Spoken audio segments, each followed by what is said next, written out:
നമ്മുടെ ഈ ശാന്തമായി കാണപ്പെടുന്ന ഭൂമിക്കടിയിൽ ഒരു ഭീമാകാരമായ ടൈം ബോംബ് ഇരിപ്പുണ്ടെന്ന് പറഞ്ഞാൽ നിങ്ങൾ വിശ്വസിക്കുമോ? സത്യമാണ്. നമ്മൾ ചവിട്ടി നിൽക്കുന്ന ഈ മണ്ണിന് കിലോമീറ്ററുകൾ താഴെ ആയിരക്കണക്കിന് ഡിഗ്രി ചൂടിൽ ഉരുകിയ പാറകൾ തിളച്ചു മറിയുകയാണ്. ഇന്തോനേഷ്യയിലെ മെറാപ്പി, ഇറ്റലിയിലെ എറ്റ്ന, ഐസ്ലാൻഡിലെ അഗ്നിപർവ്വതങ്ങൾ, ഇവയൊക്കെ ഒന്നിനു പുറകെ ഒന്നായി ഉണരുന്നത് വെറും യാദൃശ്ചികമല്ല.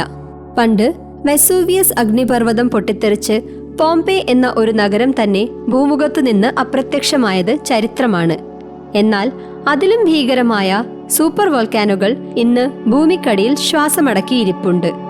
ഉദാഹരണത്തിന് അമേരിക്കയിലെ യെല്ലോസ്റ്റോൺ.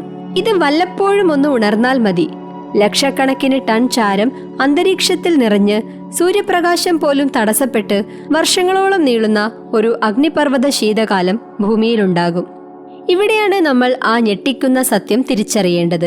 ലോകത്തിലെ ഏറ്റവും വലിയ 10 സ്ഫോടനങ്ങൾ എടുത്താൽ അതിൽ 8 എണ്ണവും അഗ്നിപർവ്വതങ്ങൾ മൂലമുണ്ടായതാണ്. മനുഷ്യർ നിർമ്മിച്ച ഏറ്റവും വലിയ ആറ്റം ബോംബിനേക്കാൾ ആയിരക്കണക്കിന് മടങ്ങ് ശക്തിയോടെയാണ് ഒരു ശരാശരി അഗ്നിപർവ്വതം പൊട്ടിത്തെറിക്കുന്നത്. ഈ സ്ഫോടനങ്ങൾ വെറും ലാവ മാത്രമല്ല പുറത്തുവിടുന്നത്. അവ ഭൂമിയുടെ ഭൂപടത്തെയും കാലാവസ്ഥയെയും, എന്തിന് മനുഷ്യ ചരിത്രത്തെ പോലും മാറ്റിമറിക്കാൻ ശേഷിയുള്ളവയാണ്. നിലവിൽ ലോകത്ത് 1500-ലധികം സജീവ അഗ്നിപർവ്വതങ്ങളുണ്ട്. ഇതിൽ 50 മുതൽ 70 എണ്ണം വരെ ഓരോ വർഷവും പൊട്ടിത്തെറിക്കാറുമുണ്ട്.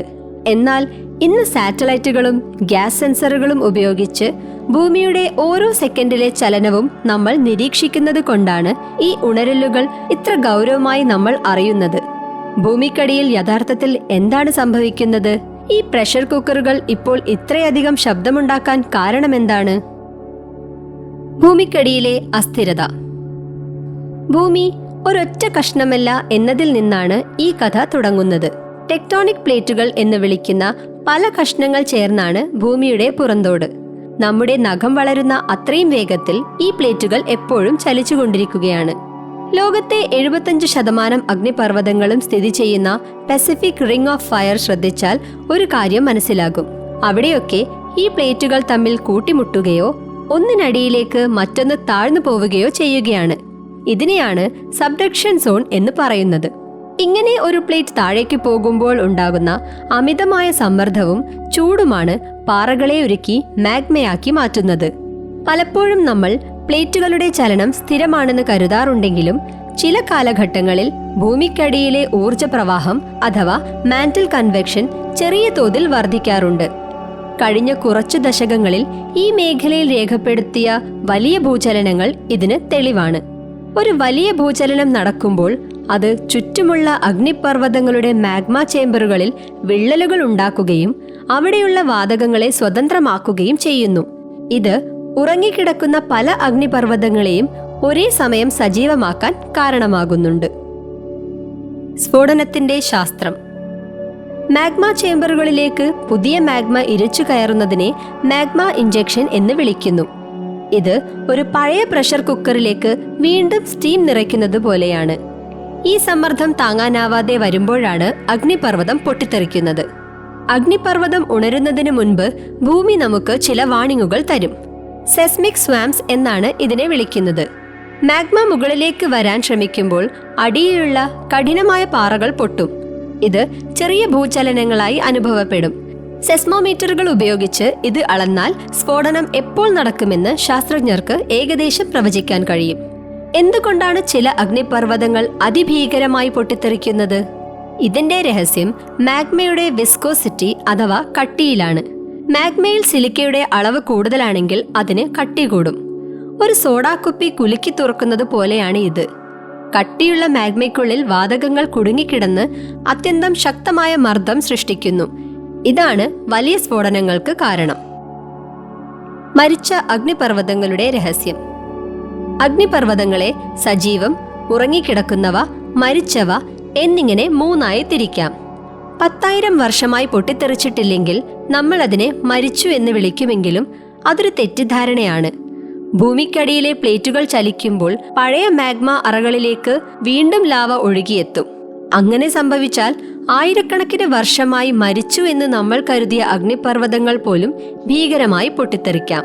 ഉദാഹരണത്തിന് നമ്മുടെ ഇന്ത്യയിലെ ആൻഡമാനിലുള്ള നാർക്കോണ്ടം ദ്വീപ് ഒരു ഉറങ്ങിക്കിടക്കുന്ന അഗ്നിപർവ്വതമാണ്. 2004 സുനാമിക്ക് ശേഷം അവിടെ ചില മാറ്റങ്ങൾ കണ്ടതായി റിപ്പോർട്ടുകൾ ഉണ്ടായിരുന്നു. അതുകൊണ്ട് ലളിതമായി പറഞ്ഞാൽ ഒരു അഗ്നിപർവ്വതവും പൂർണ്ണമായും മരിച്ചു എന്ന് നമുക്ക് പറയാൻ കഴിയില്ല. കടലിനടിയിലെ അജ്ഞാത ലോകം. ഭൂമിയിലെ അഗ്നിപർവ്വത പ്രവർത്തനങ്ങളുടെ 80% നടക്കുന്നത് സമുദ്രത്തിനടിയിലാണ്. ദശലക്ഷക്കണക്കിന് ചെറുകിട അഗ്നിപർവ്വതങ്ങൾ കടലിന്റെ ആഴങ്ങളിൽ നിരന്തരമായി ലാവ പുറത്തുവിടുന്നുണ്ട്. സെക്കൻഡുകൾക്കുള്ളിൽ തണുത്ത കടൽ വെള്ളം ഈ ലാവയെ തണുപ്പിച്ച് തലയണകളുടെ രൂപത്തിലുള്ള പാറകളാക്കി മാറ്റുന്നു. ഇതിനെയാണ് പില്ലോ ലാവ എന്ന് വിളിക്കുന്നത്. സമുദ്രത്തിന്റെ അടിത്തട്ടിൽ 400 ഡിഗ്രി സെൽഷ്യസിന് മുകളിൽ ചൂടുള്ള വെള്ളം പുറപ്പെടുവിക്കുന്ന ഹൈഡ്രോതെർമൽ വെന്റുകൾ കാണാം. സൂര്യപ്രകാശം ഒട്ടും എത്താത്ത ഇവിടെ ഈ കെമിക്കലുകൾ ആഹാരമാക്കുന്ന ബാക്ടീരിയകളുണ്ട്. ഇതിനെ കീമോസിന്തസിസ് എന്ന് വിളിക്കുന്നു.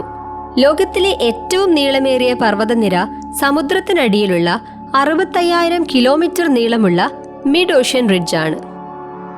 കാലാവസ്ഥാ വ്യതിയാനവും ആഗോള ഭീഷണിയും. ഹിമപാളികൾ ഉരുകുന്നത് അഗ്നിപർവ്വതങ്ങളെ ഉണർത്തുന്നുണ്ട്. ഐസ്ലാൻഡ് പോലെയുള്ള സ്ഥലങ്ങളിൽ അഗ്നിപർവ്വതങ്ങൾക്ക് മുകളിൽ ടൺ കണക്കിന് ഭാരമുള്ള മഞ്ഞുപാളികളുണ്ട്. ആഗോളതാപനം കാരണം ഈ മഞ്ഞ് ഉരുകുമ്പോൾ ഭാരം കുറയുകയും ഭൂമിയുടെ പുറന്തോട് ഒന്ന് റിലാക്സ് ചെയ്യുകയും ചെയ്യുന്നു. ഐസോസ്റ്റാറ്റിക് റീബൗണ്ട് എന്ന ഈ സമ്മർദ്ദ വ്യത്യാസം മാഗ്മയ്ക്ക് പുറത്തേക്ക് വരാൻ എളുപ്പവഴിയൊരുക്കുന്നു. ഹിമപാളികൾ ഉരുകുന്നത് മാത്രമല്ല, സമുദ്രനിരപ്പ് ഉയരുന്നതും അപകടകരമാണ്. സമുദ്രനിരപ്പ് ഉയരുമ്പോൾ പ്ലേറ്റുകൾക്ക് മേൽ വെള്ളത്തിന്റെ മർദ്ദം വർദ്ധിക്കുന്നു. ഈ അധിക ഭാരം പ്ലേറ്റുകളുടെ സന്ധികളിൽ മാറ്റം വരുത്തുകയും മാഗ്മയ്ക്ക് പുറത്തേക്ക് വരാനുള്ള സമ്മർദ്ദം നൽകുകയും ചെയ്യും. ചന്ദ്രന്റെ സ്വാധീനവും താളവും. സമുദ്രത്തിൽ വേലിയേറ്റവും വേലിയിറക്കവും ഉണ്ടാക്കുന്ന ചന്ദ്രന്റെയും സൂര്യന്റെയും ഗുരുത്വാകർഷണ ശക്തി ഭൂമിയുടെ പുറന്തോടിനെയും നേരിയ രീതിയിൽ സ്വാധീനിക്കുന്നുണ്ട്. ഇതിനെയാണ് എർത്ത് ടൈഡ്സ് എന്ന് വിളിക്കുന്നത്. ഭൂമിക്കടിയിൽ മാഗ്മ നിറഞ്ഞ് പൊട്ടിത്തെറിക്കാൻ പാകത്തിൽ നിൽക്കുന്ന ഒരു അഗ്നിപർവ്വതത്തിന് മേൽ ചന്ദ്രന്റെ ഈ വലിച്ചൽ ഒരു ഒടുവിലത്തെ പ്രഹരം പോലെ പ്രവർത്തിക്കാം.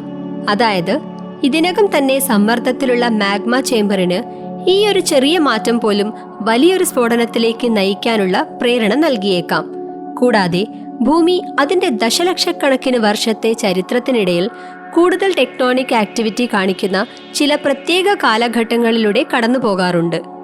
നമ്മളിപ്പോൾ അത്തരമൊരു സജീവമായ ഘട്ടത്തിലാണോ എന്നതിനെക്കുറിച്ച് ശാസ്ത്രലോകത്ത് ഇപ്പോഴും ചർച്ചകൾ നടക്കുന്നുണ്ട്. ഇന്ത്യയുടെ ഏക സജീവ അഗ്നിപർവ്വതമായ ബാരൻ ഐലൻഡും ഇത്തരത്തിലുള്ള ഭൗമചലനങ്ങളുടെ ഭാഗമായി ഇന്നും നിരീക്ഷണത്തിലാണ്. അഗ്നിപർവ്വത ചാരം വീണ മണ്ണ് ലോകത്തിലെ ഏറ്റവും ഫലഭൂയിഷ്ഠയായ മണ്ണാണെന്നതും ഇവ താപോർജ്ജത്തിനായി ഉപയോഗിക്കാമെന്നതും ഇതിന്റെ ഗുണവശമാണ്. അഗ്നിപർവ്വതങ്ങൾ ഉണരുന്നത് ഭൂമിക്ക് എന്തോ വലിയ കുഴപ്പം സംഭവിക്കുന്നത് കൊണ്ടല്ല, പകരം ഭൂമി ഇപ്പോഴും ജീവനുള്ള സജീവമായ ഒരു ഗൃഹമാണെന്നതിന്റെ തെളിവാണിത്. ഉള്ളിലെ അമിതമായ ചൂടും സമ്മർദ്ദവും പുറത്തുവിടാൻ ഭൂമി കണ്ടെത്തുന്ന ഒരു നാച്ചുറൽ സേഫ്റ്റി വാൽവ് ആണിത്. നമ്മൾ വസിക്കുന്ന ഈ ഉറച്ച ഭൂമി യഥാർത്ഥത്തിൽ ഒരു നേർത്ത പാളി മാത്രമാണെന്നും അതിനടിയിൽ അഗ്നിയുടെ ഒരു മഹാസമുദ്രം തന്നെയുണ്ടെന്നുമുള്ള തിരിച്ചറിവ് നമ്മെ അത്ഭുതപ്പെടുത്തേണ്ടതാണ്. ഓരോ അഗ്നിപർവ്വത സ്ഫോടനവും ഭൂമിയുടെ ആഴങ്ങളിൽ ഇനിയും മനുഷ്യന് കണ്ടെത്താൻ കഴിയാത്ത എത്രയോ രഹസ്യങ്ങൾ ഒളിഞ്ഞിരിപ്പുണ്ടെന്ന് നമ്മെ ഓരോ നിമിഷവും ഓർമ്മിപ്പിക്കുന്നു. ആകാശത്തെ കാലാവസ്ഥയും ഭൂമിക്കടിയിലെ മാഗ്മയും തമ്മിലുള്ള ഈ അദൃശ്യ ബന്ധം പ്രകൃതിയിലെ ഓരോ ചലനവും എത്രത്തോളം പരസ്പരം കോർത്തിണക്കപ്പെട്ടതാണെന്ന് നമുക്ക് കാണിച്ചു തരുന്നു. ഇന്ന് ലോകമെമ്പാടുമുള്ള ശാസ്ത്രജ്ഞർ തോളോട് തോൾ ചേർന്ന് ഈ മാറ്റങ്ങളെ നിരീക്ഷിക്കുന്നത് വഴി വരാനിരിക്കുന്ന വലിയ ദുരന്തങ്ങളെപ്പോലും മുൻകൂട്ടി കാണാൻ നമുക്ക് ഇന്ന് സാധിക്കുന്നുണ്ട്. നമ്മൾ ഭയത്തോടെയാണ് അഗ്നിപർവ്വതങ്ങളെ കാണുന്നതെങ്കിലും ഒരു കാര്യം മറക്കരുത്, നമ്മുടെ ഈ ഭൂമിയിൽ ജീവൻ നിലനിൽക്കാൻ കാരണമായതും ഇതേ അഗ്നിപർവ്വതങ്ങളാണ്. കോടിക്കണക്കിന് വർഷങ്ങൾക്ക് മുൻപ് അന്തരീക്ഷത്തിലേക്ക് ഇവ പുറത്തുവിട്ട വാതകങ്ങളാണ് നമുക്ക് ശ്വസിക്കാനുള്ള വായുവും സമുദ്രങ്ങളും രൂപപ്പെടുത്തിയത്. അതുകൊണ്ട് ഈ മാറ്റങ്ങൾ നമ്മെ ഭയപ്പെടുത്താനല്ല, മറിച്ച് നമ്മുടെ ഗ്രഹത്തെ കൂടുതൽ സ്നേഹിക്കാനും അതിൻ്റെ വിസ്മയങ്ങളെക്കുറിച്ച് കൂടുതൽ പഠിക്കാനുമാണ് നമ്മെ പ്രേരിപ്പിക്കേണ്ടത്. ചരിത്രത്തിൽ നിങ്ങളെ ഏറ്റവും കൂടുതൽ ഞെട്ടിച്ച അഗ്നിപർവ്വത സ്ഫോടനം ഏതാണ്? ഇതിനെക്കുറിച്ച് കൂടുതൽ അറിയാൻ ആഗ്രഹിക്കുന്ന കാര്യങ്ങൾ താഴെ കമന്റ് ചെയ്യുക. വീഡിയോ ഇഷ്ടമായെങ്കിൽ ലൈക്ക് ചെയ്യാനും സയൻസ് പ്ലോട്ട് സബ്സ്ക്രൈബ് ചെയ്യാനും മറക്കേണ്ട. അടുത്ത വീഡിയോയിൽ കാണാം. നന്ദി.